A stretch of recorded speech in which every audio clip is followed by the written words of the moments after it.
Hello, hello, hello, and welcome to My Empty Hands, a podcast about the martial arts, typically with a focus on Kempo. I am Reggie Darden, and we have another wonderful guest today. I got Mr. Jeff Grant, and he's going to share his journey in martial arts with us, and whatever other things that we happen to talk about, and that's what we'll do. So I usually start things off with a little bit of my background. I am way too busy doing too many martial arts, but I can't stop. So yeah, I've been doing Kempo and Hapkido and boxing and Muay Thai and Brazilian Jiu-Jitsu and Capoeira. So yeah, I stay busy, but I love it, and doing this show just feeds that hunger even more. So that's just kind of my little spiel. So we'll get into Mr. Grant. How did the martial arts find you, and where and when did it all start for you? And we'll kind of go from there. Yeah, first I just want to say thanks for having me out. Thanks for reaching out. I'm sort of blessed to be on this. I've listened to your other podcasts, so I think I mentioned earlier, I hope I can live up to previous guests that you've had on. But yeah, so my journey, wow, man. So I guess I'll start off by I my dad was in the military. He was a lifer, retired. He spent 20 years in and retired, and I grew up in Germany. So the first 12 years of my life I spent in Germany, and over there's one thing you do when you grow up, and that's play soccer, right? So, um, but at the time it was kind of when I was turning like 9, 10, and 11 years old, all the Bruce Lee movies started hitting, and man, we had one movie theater on base, and every Bruce Lee flick that came out, my dad took me, right? And I didn't realize at the time he was probably a big martial arts nerd, right? So, and then I find out later that when he was stationed in Korea, he actually took Taekwondo in Korea and got his green belt. And I kind of discovered it by accident one day. You're rifling through your parents' stuff, and I was like, "Whoa, what's this?" Right? Um. Anyways, Okay, so for the listeners here, we had a little technical difficulties, so but we got that worked out, so we're back on track. So if the conversation seems a little off here in this first part, that's what happened. But we're going to pick back up where we were, and so you were mentioning that you were in Germany, and you were doing soccer, getting into soccer. yeah, I mean that's what everybody grows up playing there. So, I think I mentioned, my dad was stationed there.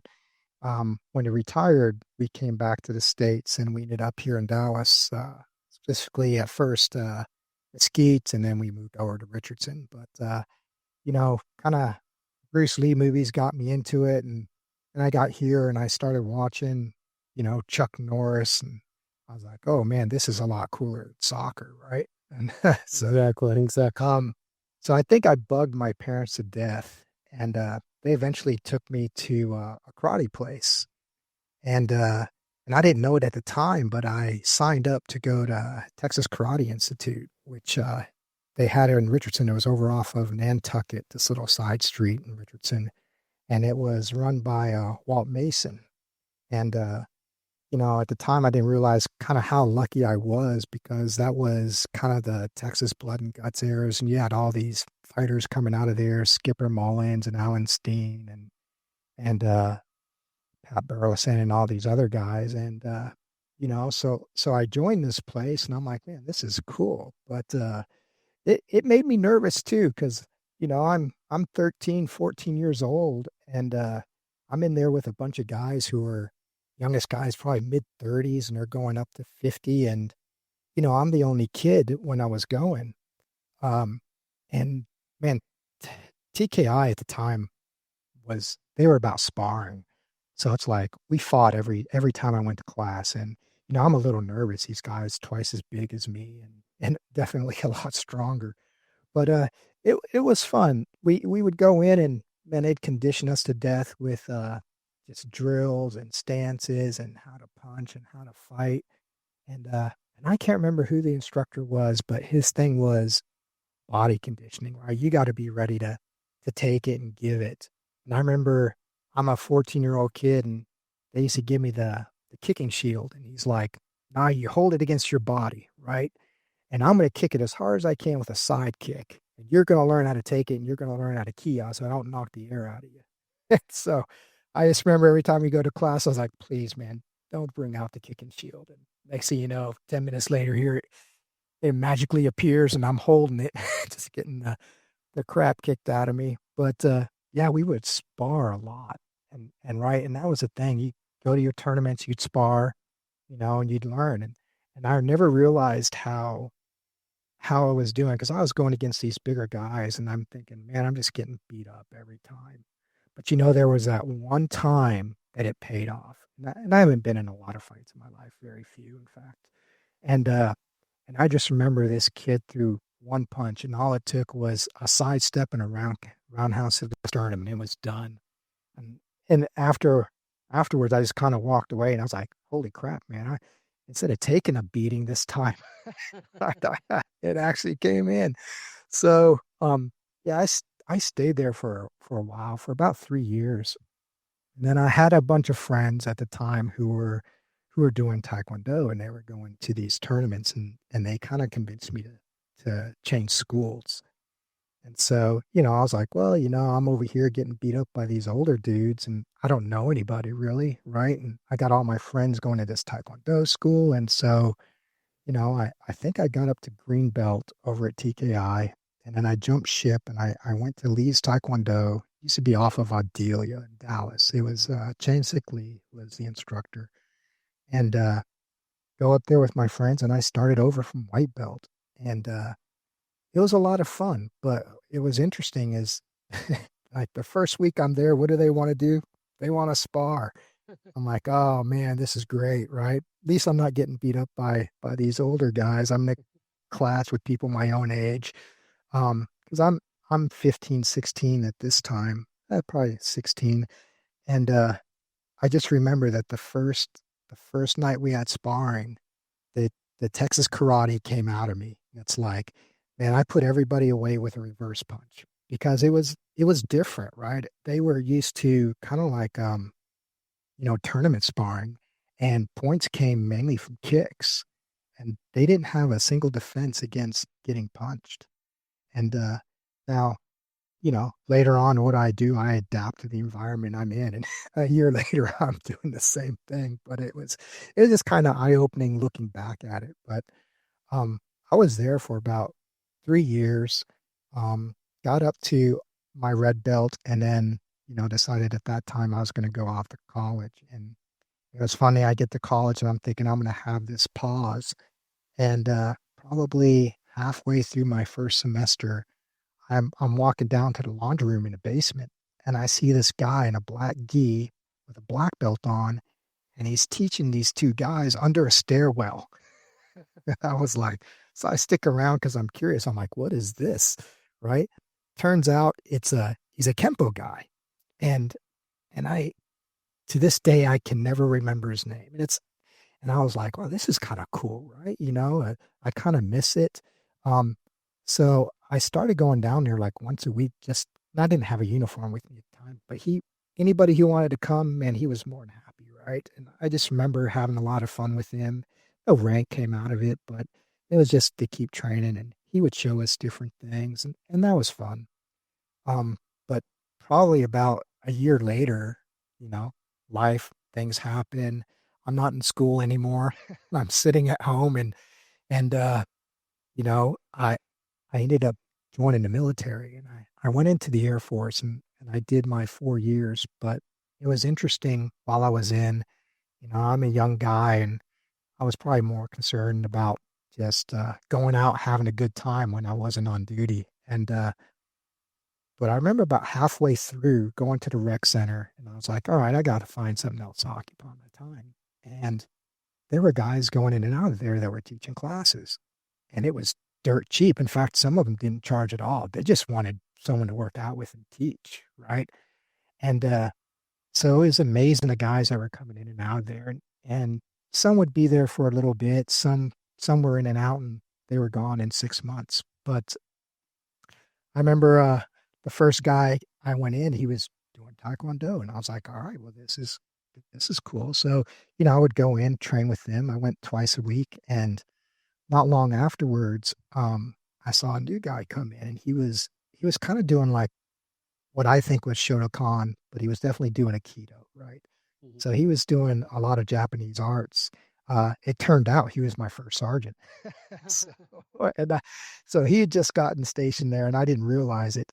Uh, and we got to talking one night after class, and he's like, "Yeah, I'm first sergeant over at 96 Medical," and I was like, "Holy crap!" I said, "That's where I am." So sure enough, I saw him probably a few weeks later in his office, and it was just kind of funny. I was like, we're all kind of bred to hate our first sergeant. and he actually wasn't too bad of a guy, but I certainly learned I didn't want to be on his bad side. Um, but I trained with him for as long as he was there, and that was probably only for about the last 8 or 9 months of my commitment. And after that, came back to Dallas, and man, I just had the bug. It's like I just couldn't stop. I was always looking for a place. Um, Visited Guy Metzger's Lion Den. I was like, holy crap. Right. So, um, and, and, but after a while, I kind of ended up at this Jiu-Jitsu judo place that was run by a guy named Vince Tumura, right? He used to have this place off of Bachman Lake. And what I liked about it was I could go during my lunch break when I was working and have class, and all these judo guys would show up and some jiu-jitsu guys, and I'll admit for probably the first year I was their throwing dummy. Right. So, I'm learning, and they're eager to teach me and show me stuff, right? Which was great, but I was more like this newbie, and I felt like I was the fresh piece of meat. I got thrown all over the mat, but one thing it certainly did teach me was my fault, and they were great about instructing me and kind of using me as a guinea pig, and then I kind of morphed into, all right, the day classes are great, but I wouldn't mind some more hands on, and so I started migrating to their evening classes, and they used to have a few guys that taught were Kimura's family style of jiu-jitsu. I think it was called Hekeru. And and that was a blast. I mean, they would show all these things coming off of a punch, how to redirect force, how to use someone's energy, always into a throw to a takedown to some lockup, right? And so, I had some striking skills from karate, some skills from taekwondo, and now getting into judo and jiu-jitsu stuff, and I was having a blast with it. But unfortunately, the judo school after Tamura passed away kind of transitioned a little bit, and I found myself looking for another place. I ended up over at this Kempo place, God, just on the other side of Bachman Lake, right?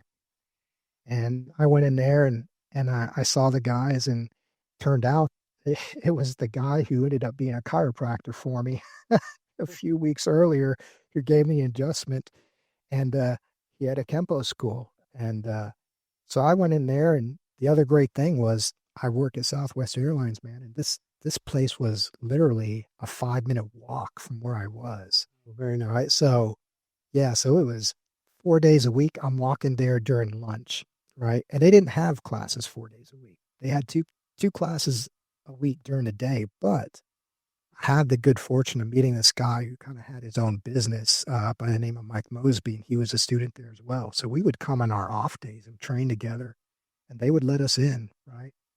Um, but I was there for about almost 5 years, I want to say, and again, starting over from white belt, right? And what I liked about it is they had a lot of other things going on there. They had some Akijitsu stuff, they had Aikido stuff. They, in the end, look, Tumura Judo migrated over there, as well as some of the Hekeru stuff from Tumura as well. He had a few black belts that actually were teaching there. and I stayed. I was having a great time. Um, we would do uh striking and into throws and some other stuff, and I was like, man, this is great, right? And then about 4 years in, I get my brown belt, and I'm thinking to myself, all right, I'm gonna do it. I'm committing to my black belt this time. I'm not gonna up and leave, right? And lo and behold, this guy shows up, and it's a Kajukenbo guy, right? Bert Vickers, and he's still my instructor to this day, right? And he came in, and we were all like, "What's Kajukenbo?" Right? I never heard of it. And so he gets up there, and he got invited to do a demo, and he's telling us all about it. And I'm thinking to myself, man, this sounds pretty cool, right? It's got all this kind of mysticism coming out of Hawaii. These guys created it, right? They were street fighters trying to create a comprehensive art. And I was like, man, this is cool. And so he asked for a volunteer because he wanted to demonstrate. And I remember one of the black belts got up there. He's like, just punch in. I don't care what you do, right? So he throws a punch, and all of a sudden, all you hear is just a kick to the groin, a shot to the face, a hit to the body. He's down on the ground. He's stomping on it. And I was like, holy shit. I'm sorry about Oh no, that's like that. Okay, I was like, that is the coolest stuff I've ever seen, right? This guy just tore him up. And, at that time, I'm used to, for good or bad, we didn't make much contact there, right? There was more emphasis on just going through the technique and, you know, I'm not going to say we danced around each other, but we sort of did, right? And here I see someone who put into practical application. I mean, he just tore this guy up. And the guy gets up and he's like, all right, do something again. And you could see the reluctance on his face. He's like, oh, hell no. It's like, you want me to punch in again? You want me to do something? And so he does it again, and Bert just lays into him. And I was like, oh my God, man, this is Kajukenbo, And so I had the good fortune that afterwards, Bert stayed around for a little while, right? And I mean, any and every class that he was teaching, I made sure I was there. I was like, I got to be there, right? This guy's just awesome, right? Well, I did that for a while, and next thing you know, Bert Bert leaves, right? And I'm like, holy crap, what am I gonna do now? Right? It's like that that's what I wanted, right? I mean, he brought the complete what I'm thinking at the time is a complete art. And I still believe that today with Coach Kimbro, right? It's like you've got the striking, you've got the takedowns, you've got the joint locks, right? You've got the kicks, and just how they blend it all and make it to where you can transition from striking to a lock to a throwdown. I'm not going to say fluidly, but more fluid than what I've seen others do, right? And how it just all kind of blends together. And I was like, that's the guy I want to be with. And so the promise I made to myself of you're going to stick it out here till you get your black belt went right out the window. It was like it's March, and I'm like, crap, man, I'm supposed to test in October for my black belt. And here again, I'm like, what am I going to do? So I was like, you know what? I, I'm just gonna I'm just gonna jump, right? So I contacted Bert, and he's like, yeah, I'll take you on. And I was like, man, that's awesome. So I started training under Bert. I mean, he provided me a ton of guidance. Anytime I needed something, he was there. He kind of showed me the true essence of Kajukenbo, introduced me to a lot of people, Tommy Burks being one. I think you had a show with him earlier. David Jenkins, I don't know if you've ever met him. The guy's phenomenal. Kempo guy, he's under Tommy as well. But I started getting into this, you know, more body contact, more body conditioning, see how people actually react when they take a punch and how that flows into, a takedown or a lock or, God forbid I'm on the ground. I've got a basic, enough basics to know how to get up, right? It's certainly not my world, and kudos to those that do it, right? I mean, the whole other game. But I was like, wow. So in the meantime, I start training with Bert and I'm learning Kajukenbo. And luckily, a good friend of mine, Chris Kimbro, who used to be a black belt, under the Kempo school. He's like, you know what? I'm going to take you under and I'm going to get you your black belt in Kempo. I'll continue your training so that, those 5 years, you don't feel like they're a waste. And, it's not like I felt they were a waste. I was still learning, right? I was still putting stuff into my vocabulary, so to speak, right? Getting tools. But he was nice enough to continue the training of the Kempo I was doing while I was still under Bert. And, you know, later on, I kind of find out the Kempo I was doing because this individual created his own style of Kempo, right? But it really was kind of a blend of Valari and Nixerio Kempo. Oh, gotcha. As I started to get more introduction into the Kempo world and the guys on the East Coast, I was like, holy crap, man, we call that something different, but that's the same technique, right? So it was interesting to see that. And it makes sense. He was from the East Coast. So, I figured that was probably part of his lineage or where he got the influence. But really been under Bird ever since. And what I love about it is not just, him bringing me along and being my instructor and giving me guidance, but the artist self, the striking that comes with it, it being Kempo based, you know, the ability to put the joint locks in it, which I'm a huge fan of, and then the throws, which I love, especially from my days of getting tossed around. Now I feel like, great, now I get to toss people around. This is fantastic, right? So it's been quite a journey. I've been with Bert now for, gosh, 20 years. So, I finally made that commitment and got the black belt. And there's a few stripes on there now, but I'll continue that. I don't see myself going anywhere, but I certainly see myself, um, gaining knowledge from others that I've met along the way. I think I told you I'll be heading over to Tommy's this coming weekend on the 17th. He's been a huge influence when it comes to striking. I watch him and his guys. I do go to one of the Kempo schools in Louisville every now and then too. A guy named Steve Tapper, who's just an amazing student of Brian Hawkins. And man, when he shows me Kempo and just the footwork and how to use body, it's amazing what they can do. And I do my best to bring that back to my students. But I look at it as, the journey's certainly not over. I'm continuing it just under the Kajukenbo branch and just trying to be better than what I was yesterday and trying to pass down that to my students.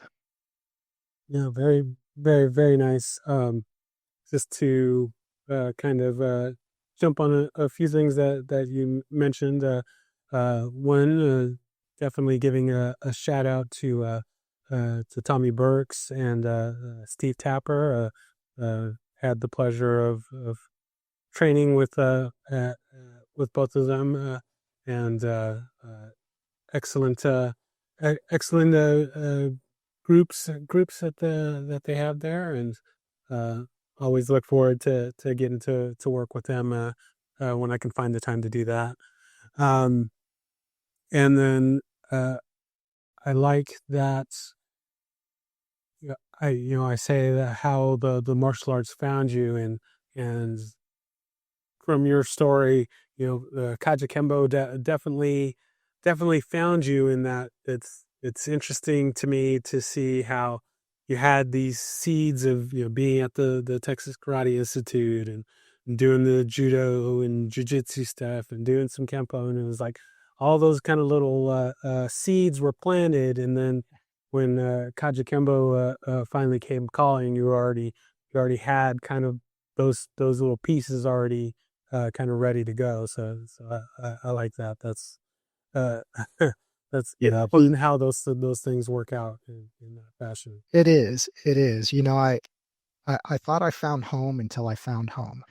That's right. So, it's just there are certain people in this lifetime that have an impact, and I'm not trying to butter up my instructor, but I always tell him, how grateful I am. But the guy is truly amazing at what he does, and so if he can pass on that just a little bit, I'm going to grab onto it. And it's it's kind of like you said, all those seeds were planted, and when I saw it in full bloom, I was like, man, that is it, right? That's it for me. And I'm happy I made that decision. You know, it was starting over quite a bit, but here I am, and no plans to leave. I think at this point, it's like I'm not looking to per se empty my glass. Mhm. As a lot of people say, I'm actually looking just to get a bigger glass. Right? Let's keep what I have and let's just keep adding to it. I don't want to pour anything out, but I'm certainly going to keep adding to it. So, Very nice, very nice. Now, just to make sure that I'm clear, so uh, as far as in the Kempo school, did you ever get your black belt there? Or? I did, but it wasn't from, so it ended up being from one of his students, right? So it turns out that Nick Chamberlain is who it was down at Bachman Lake. Um, he had a few high-ranking students. Roland Neary was one. Chris Kimbro was the second highest. When I left and Chris left, we were left. Chris probably left about a month before me, and then I left right after him. And both of us to go under Bert, right?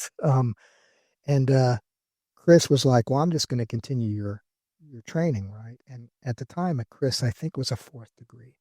So he brought me along to my first, and then about 2 years later, allowed me to test for second. Right. In the meantime, I'm still getting knowledge and rank under Mr. Vickers. So Yeah. Gotcha, gotcha. Now, uh, have you trained in any other arts since getting the Kajukenbo bug, or? uh you know what? I I'm not gonna say I've trained in any other arts, right? I'm sticking to my Kajukenbo roots, but the way I look at it is, you know, Kajukenbo having Korean karate, mainly Tang Sudo, having the Judo, the Jiu-Jitsu from Danzanryu, um, having the Kempo base, now not Ed Parker Kempo, but the lineage that comes under William K. Chow from Hawaii. And then having the Chinese boxing in it and American boxing, I'm like, I feel like I'm already spread pretty thin. So I'm trying to not look for another art. I'm looking to get better in those individual arts that already contribute to the one I'm in. Um, I've, and that's what really kind of led me to Steve Tapper and Tommy. I was like, man, for the striking arts of Kempo, I'm I'm super impressed. I mean, the footwork, the fluidity, how to use proper body mechanics. I mean, I don't know that there's another art that does that, and the science and vocabulary behind it is impressive, right? So I'm probably been working most on that aspect of Kajukenbo. I feel like I already had a pretty good background in Jiu-Jitsu and Judo. Um, and then in Taekwondo, let's face it, I'm I'm good in my kicks. I'm Mhm. best below the waist. Right. So, Yeah, yeah. and that's it's not that I couldn't kick higher. I mean, through my own fault, I don't stretch enough, and that's something I need to work on as a student of the art. Um, not to say I can't, but we kind of have this adage of if I want to kick you in the face, I'm either going to throw you on the ground or bend you over. So Exactly, that's exactly. so. I mean, if it comes to a groin kick or a knee stomp, man, I'm your guy. Right. Yeah, re-stomp that groin. That's So, that's the mantra.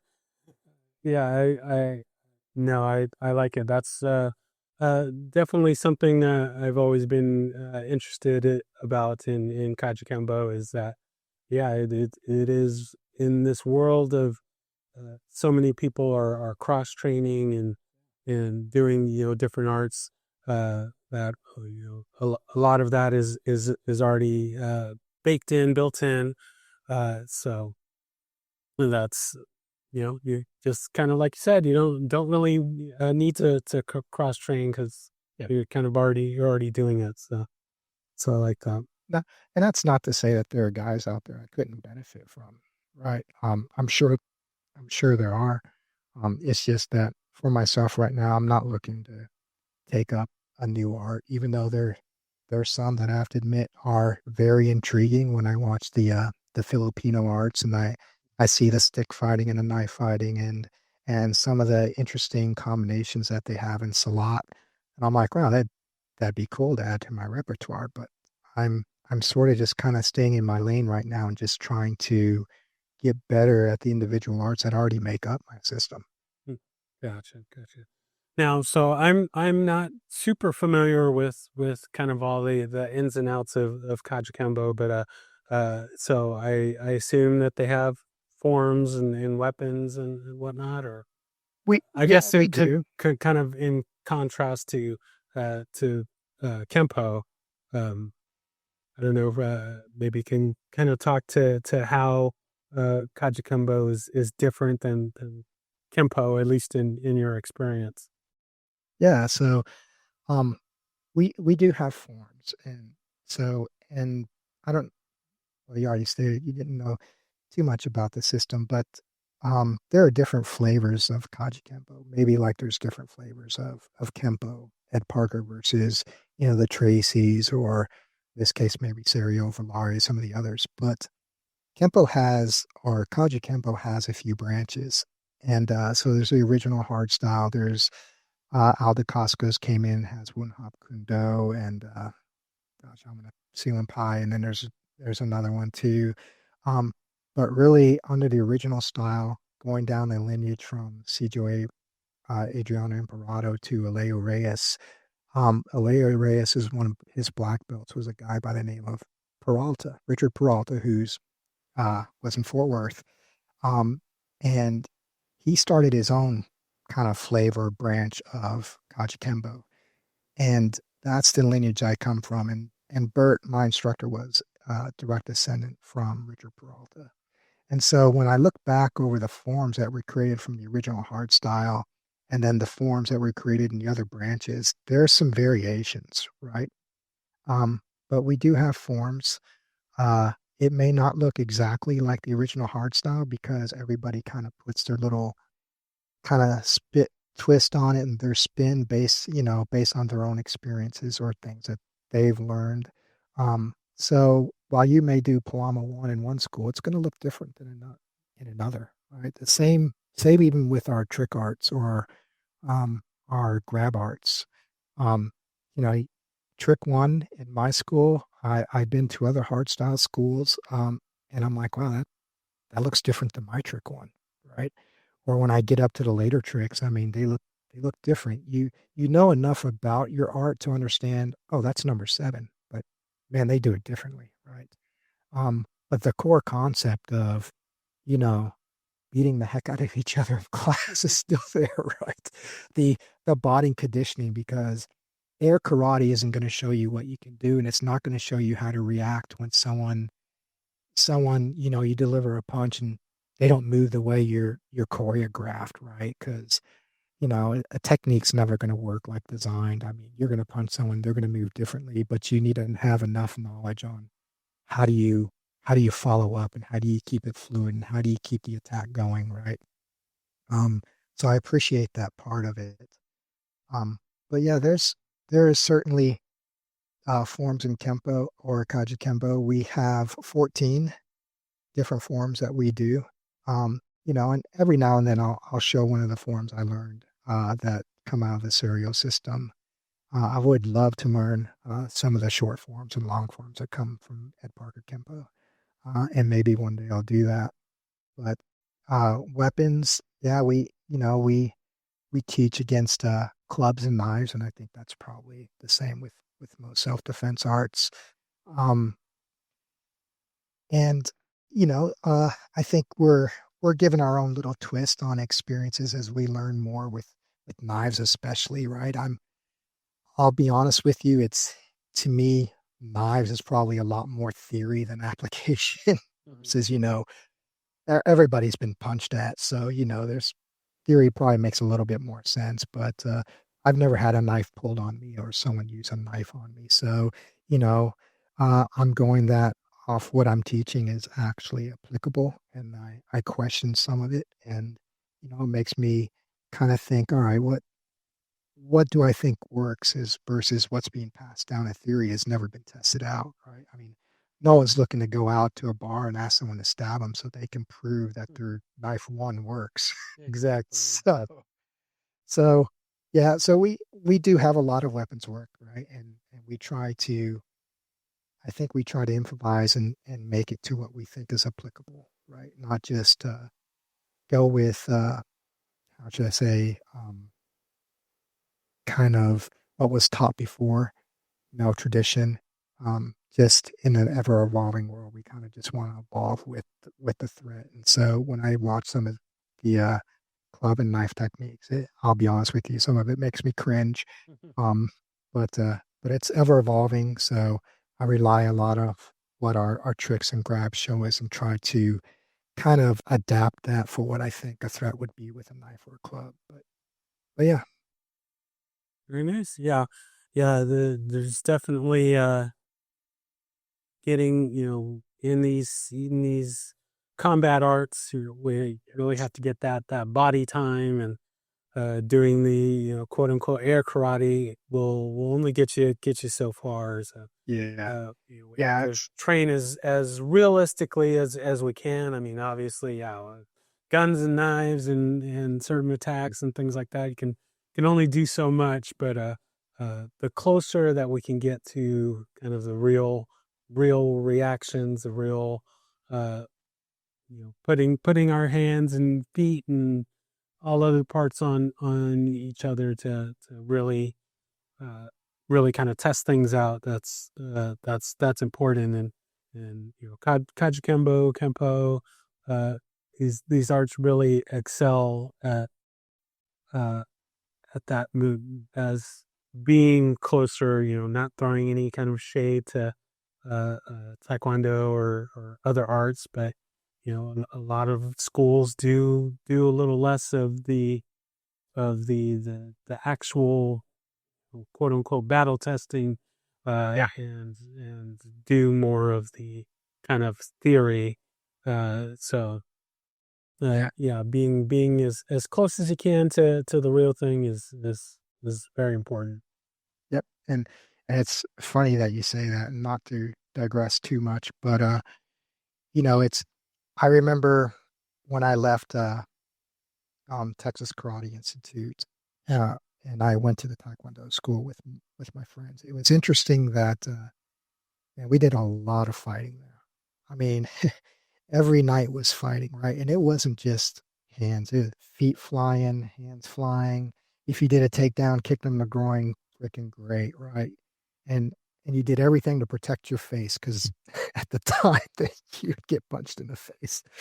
And I just remember going to the Taekwondo school and just being completely entrenched in this new way of thinking, right? And they did a lot of Olympic style uh, tournament style fighting. So I was amazed that one of the second nights I was there, they were like, "All right, we're sparring tonight." All right. And so I get in there and I I kid you not, I fought three times and ended three times the fight with a reverse punch because it was interesting to see that they were fighting towards kind of these tournament rules and everybody's hands were just dangling at their side. But I mean, don't get me wrong, if I got hit with one of those kicks, I was probably gonna crumple over, right? But I just remember it's like as soon as they posted and I saw they were straight on, it was like, bam, reverse punch. And and it was funny how three times in a row it ended like that, right? And I was like, man, this is, you know, uh, if it weren't for my friends, I might have stayed in Texas karate, but I came over, but it was certainly interesting to see kind of where some schools come in and where others leave off and then as things evolve and coming full circle to Kajukenbo and now seeing in Kajukenbo how we try to adapt what we think is a full game of ground and throwing and locks and kicking and punching and now I'm like, okay, how can I guess fill the hole in my curriculum when it comes to knives, right? And so that's the one thing that I'm still searching for these days. And And, um, being in contact with Mr. Burks, he certainly kind of created his own knife curriculum that's very interesting to me. So I'm hoping to gain a little bit more insight into what he has to kind of bridge that gap. Yeah, I yeah, I'd like to get more into to knife work and weapon work and uh trying to see where I can fit those into my already overloaded schedule. But it's just there's so much to learn, and it's so much fun and so exciting that it's hard to like the potato chips. Can't eat just one. Like Oh yeah. can't can't train in just one thing. But Well, and I don't think anybody understands that more than a martial artist, right? It's like for sure. it's, it's almost like I mean, in a way, it is a lifestyle, right? You made this commitment, and I'm gonna tell you, in the 30 years I've been doing it, it's been a blast, and I hope not to stop anytime soon. I like it. I like it. So now I'm curious, is there any kind of like competitions within the Kajukenbo world or Yeah, so it's I see a lot of it school by school. So, um, there's this mindset of, oh, you can't do that in a tournament, right? And and if you practice for a tournament, you're kind of watering down, some of your other self-defense schools. Like, they're not going to let you kick someone in the balls, right? And you come down and grab them by the throat, whatever it might be. Um, but I think from a realistic standpoint, though, that sparring kind of gives you immediate feedback, right? It's like, all right, it teaches you how to move, how to evade, how to block, how to counter, you know. So while there aren't necessarily Kajukenbo tournaments, and I would say especially in Texas, right? It's Kajukembos are very big art out on the West Coast in California, and yeah, there they do have Kajukembo tournaments, but um, they kind of follow the same Kempo and karate tournament rules, right? Um, so around here, um, not too many Kajukembo tournaments, if at all. Typically, if a Kajukembo school goes to a tournament, it's usually under the other art rules. So we're usually more of a participant than we are hosting or sanctioning any type of tournament, especially in Texas. It's much bigger out on the West Coast. okay. Gotcha. Right, so let's move over to the teaching side of it. When did you get involved in that part of it, and was that something that you were kind of always interested in, or uh, Um, I'll be honest, it really wasn't. So I was uh I was happy just learning and just grinding it out, right? It probably wasn't until I met my current instructor, Bert Vickers. I was like, oh man, this guy is awesome. I mean, the first time I saw him move or do anything, it got me hooked, right? Um, and then when I got to my black belt, I was like, I want to teach this. I mean, how many people have heard of Kajukenbo? If I asked 10 people, maybe one, right? So I was really intrigued by it. I felt like it was something I'd been looking for, and I wanted to share it, right? And it's funny how it started. I was kind of going through my training with him, and I just got my black belt, and all of a sudden one day at work, someone's like, I want to take martial arts. I said, well, if you want to, we can train together. So training together, and next thing you know, there's like three of us training together. Next thing you know, there's another one. And I never got a huge school. And even today, I don't have a huge school. And I would say for the most part, it's because people don't like to get kicked and punched. Right. So, I mean, you have to go into it with a certain mentality that when you go to a Kajukenbo class, and I'm not speaking for every school, but certainly ours, you're gonna get kicked in the groin, you're gonna get punched, and you're gonna feel it, right? And that's the whole part is, a little bit of body conditioning and learning how people react to contact to take advantage of it and manipulate kind of, I destroy structure, and what do I do with it after that? Um, but yeah, Very nice, very nice. Uh, now, so kind of where do you see the future of Kajukenbo? Where would you like to see it head? Kind of. man, I would love to see it get bigger and be spread more. It's obviously on the West Coast in California. Kajukenbo's got a much bigger following just because of its proximity to all the guys coming out of Hawaii and spreading it, right? It's sort of trickled this way. A few schools over in Nevada, Arizona. Obviously, there's some here in Texas as well. Um, and we have a huge presence, believe it or not, in Europe, which is interesting, right? Especially in the country of Spain. But I would love to see it grow. My fear is, I don't know that it will because there's this huge emphasis on contact. You have to know how to be hit and how to take it and how to give it. So it's experimentation through contact, right? You have to know you can't just air karate someone in the groin and then mimic them bending over and right. You don't want someone to kind of take on the role of reacting to a strike that never made contact. So we emphasize you got to know what it's like not just to take it and recover from it, but how to give it and react to someone's reaction, right? Kick them in the groin, they bend over. Oh man, this is great, right? Immediate follow up. How to do something that someone doesn't react, right? So now I forgot where we were going with this. I'm just on a rant, but No, it's fine. I do that. I do that sometimes too. No, it's just the just kind of.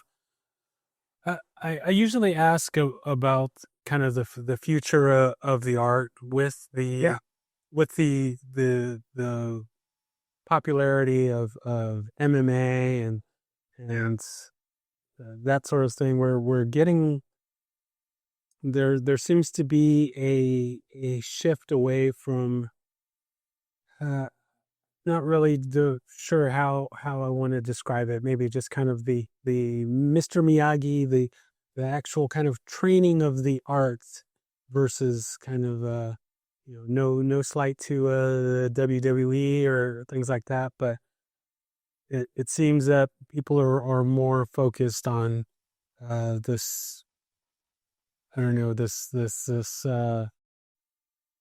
showbiz yeah. you know kind of fame versus actually training a real art or whatnot. So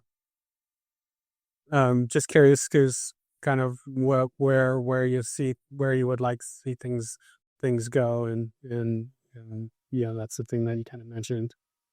So with Kajukenbo Yeah, particularly, yeah, yeah. yeah. I mean, look, I would love to know that one day we're a household word, right? So, because I know I was to go out to the street today and ask 10 people if they knew what it was, probably 10 people would say no, right? Even within the martial arts community, not many people have heard of us, but I would love to certainly spread it, um, get it a little more popular without it being watered down. That's my fear, right? Is I would love for the art to grow, but my fear is that it gets watered down, and I would hate it to see it kind of deviate from what it is, right? Um, but yeah, I mean, I'm losing my train of thought here. So if if I look at it today, I would love to kind of keep it where it's at and be able to grow. I don't know if I have the right formula for that because I feel like if I want to bring more people in, a lot of times I would have to soften it. And if I soften it, I kind of deviate from, its original intent. And its original intent was to be kind of fill the gaps in stand up, fill the gaps in the ground game, fill the gaps in, combat. So I have a more complete art. And a lot of times that means that, during training, there's harder contact than what you want to deal with, but it's just part of the game. So I would love to see it expand, but I think a lot of times it's that's the one thing that might be keeping that right from happening. Yeah, it's a fine line in today's world that we've gotten this uh, softening, I guess, for lack of a better term, and just the kind of training. Most people don't uh, are scared to get hit and Yeah. kind of put in that work, and I get it. I mean, even though I I train a lot of arts, and I like to go to sparring and do all these different things. I don't like to get hurt. I don't like to get put in an arm bar and things like that. But I understand that what I'm not training to sit down and have tea and biscuits. Correct. Yeah. And this is a combat, a combat system. I hope that I never have to use it or have to be in a situation where I have to punch or kick somebody or choke somebody or something like that. But uh, Yeah. if that if that does come up, I want to be ready, and I want to know how to at least be more prepared for that sort of thing. So it's kind of funny to see the dance now of martial arts instructors, and that it's like, okay, well, I want to get people in the doors, but at the Yes. same time, I can't we can't we can't have Then classes and like we did in the blood and guts days. Yeah, can't we won't get any training. We'll just get lawsuits and that sort of thing these days. yeah. So yeah, Yeah. it's a very delicate balancing act for that. So, but It is. And we we like to think we're the toughest guys out there, and I'm sure there's tougher, but but we try to train with a certain mentality, and it's not for everybody, right? And I'm sure there are programs that I'd be like, wow, this isn't for me either. But we try to, as much as we can, make sure that you know, listen, if everybody or anybody ever punches in to me, then man, this is class, right? yeah, This, you know, go with it. You've trained it. It should be instinctual at this point, and you defend yourself, and I've been lucky in that aspect. I've only used it once since I've been training, and it worked to my benefit. And I've had another student as well work to his benefit. And that's, you hate to think you've been training 20, 30 years. It's just to yeah. have someone punching on you one time. But you know what? Um, how about having no training and you didn't know what to do? So, there's a payoff and a reward, but it's at this point it's more of a lifestyle, I think. Gotcha, gotcha. All right, so we're going to move into our lightning round here. Got a few little questions as we head towards wrapping up. Uh, Sure. First one being, do you have a favorite technique? Oh man. Um, yeah, so I do. So we have this thing we call rapid fires, right? And they're called different things in different schools, but it's basically kind of an addendum to the curriculum. So it's not like trick 1 through 21 or grab 1 through 19. It's kind of an off curriculum. Every school has their own 10 or 12 things they teach. And I do have a few. Um, so not that it's going to make sense here, but I would say for me, it is grab art, or sorry, rapid fire 7 from my curriculum, which is basically a uh, a duck under with a groin strike and then a strike to the back of the neck with a takedown to a crank, right? That's probably one of my more favorites. Probably doesn't make sense me saying it out loud, but Oh, yeah, the we can we can do our homework and yeah. so And the other is really an entry to a drill that we have used constantly that, whether it's a come out of the nowhere, you know, right hook that just takes forever to get there because people love these big haymakers, or if it's a straight punch or a jab. We do have what we call a rapid fire drill. It's number 8 on our curriculum, and it really is just blasting an arm and coming straight in with a groin kick and a shot to the neck. So love those two. Probably one of the things we do the most, even when we have free spar nights and it's open, right? That seems to flow out of everybody the most. So good or bad, I think it's more than just my favorite. Nice. Right. Do you have a favorite form and or set? Wow. I can tell you my least favorite. Oh, that'll work. That'll work So, too. That'll work. you know, no, probably my favorite form is, I hate to say this, it's not a Kajukenbo form. It actually came from Nexario Kempo. It's what they call Dance of the Tiger. It's probably my favorite form to do. But if I was to go back to Kajukenbo, there is a form 8, and it's our kicking form. And man, that thing just takes every little bit out of you. It certainly tests your ability to kick and balance. So love those two. My other favorite one is Form 9. So that's the Kajukenbo curriculum. Gotcha. Gotcha. I'll have to uh, check those out and see what they're all about. Yeah. Uh, yeah, I can relate with the forms. So I started in a Kempo school that uh, essentially shared the curriculum of that of Tracy's school, and Okay. I love to do book set, or it's also known as Panther set, in some schools. But I was saddened to learn that most American Kempo schools don't do that form, and that's like one of my favorite ones. So I still do it, and if I should one day have my own school, I'm going to teach it. So sorry, other Kempo folks that aren't fans. I like it, and Yeah. yeah, we could debate about whether or not it's actually Kempo, but I like it, and I'm gonna do it, and uh, Yeah. that's No, my thing.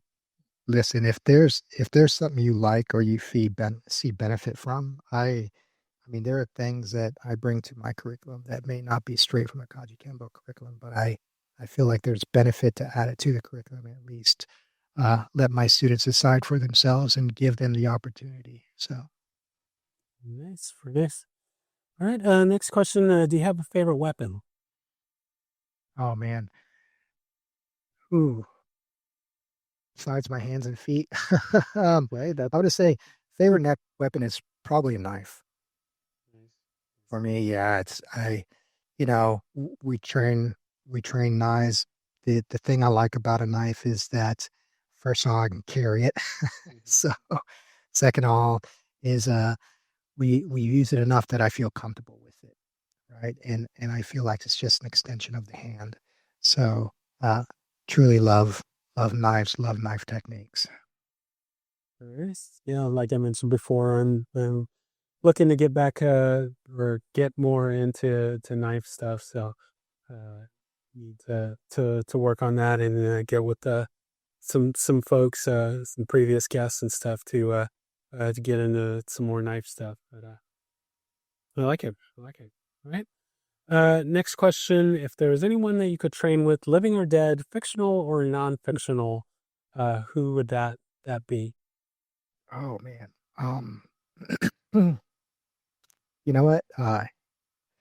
If I could choose, I would probably go back to where Ed Parker and Cjo Adriano Imperato came from, and that would be under oh my gosh, it's gonna escape me now. Um,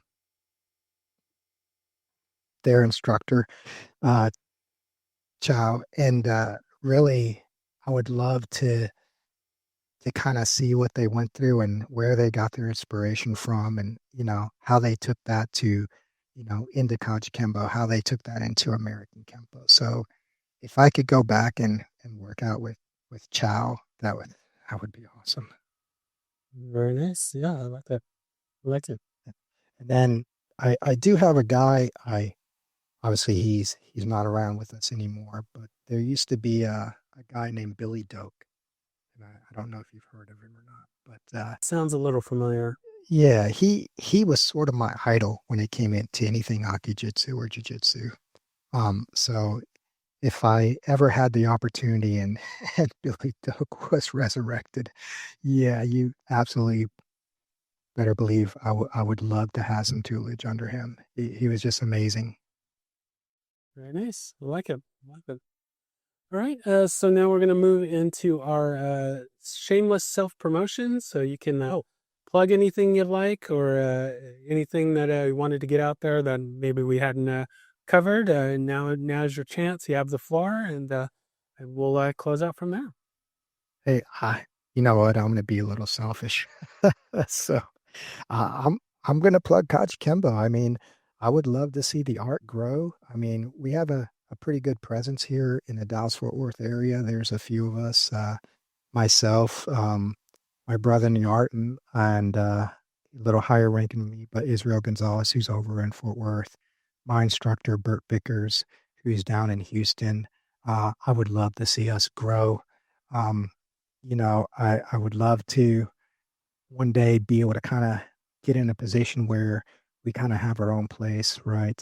Today we're in a rec center, and hats off to the rec center for giving us a home. But would love to build up my student base to one day move out and kind of have our own place. I want to certainly say thank you to Tommy Burks, who's been an inspiration. I want to say thanks to oh my gosh, names are um getting away from me now, but Steve, who's over in Louisville, who we go train with every now and then, great Kempo guy.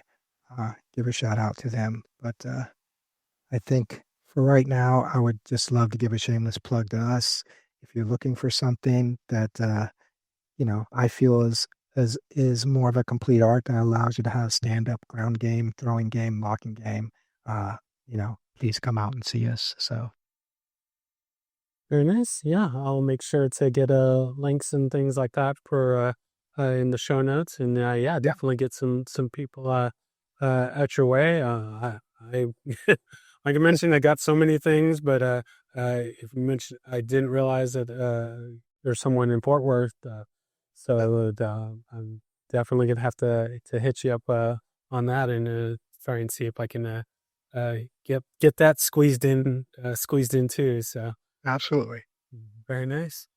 All right. Well, I thank you so much for taking the time to be on and sharing your story. And I just I now have more more things to look into. So I'm excited about that. But yeah, once again, just thank you so much for being on, and I'm excited to get this out for others to hear. No, I appreciate you reaching out, and thank you very much. And look, if you ever want to stop by, you don't have to call, you don't have to ask, just show up, right? Yep. And hopefully I see you next week. So Yeah, if I'm not, definitely going to try and make it out. As we're recording here, I'm going to be actually traveling for work next week, but um, I, I believe I'll be back in time for Tommy Burks is having a little Kempo camp seminar thing, events. So hoping I can make it out to that. Went last year, and had a good time with that. So would certainly like to do that again this year. So fingers sure. crossed I can make it out there. But yeah, just looking forward to all the great training, and I will definitely come visit when I can. Absolutely. Always welcome. All right. Well, thank you very much. All right, bye. You have a great day and have a good weekend. You too. All right. Thank you for listening to My Empty Hands. If you enjoyed the show, please share it with a friend. If you didn't enjoy it, please share it with an enemy. If you'd like to be a guest, or if you would like to recommend a guest for the show, please email me at podcast@talkingkempo.com. Thank you.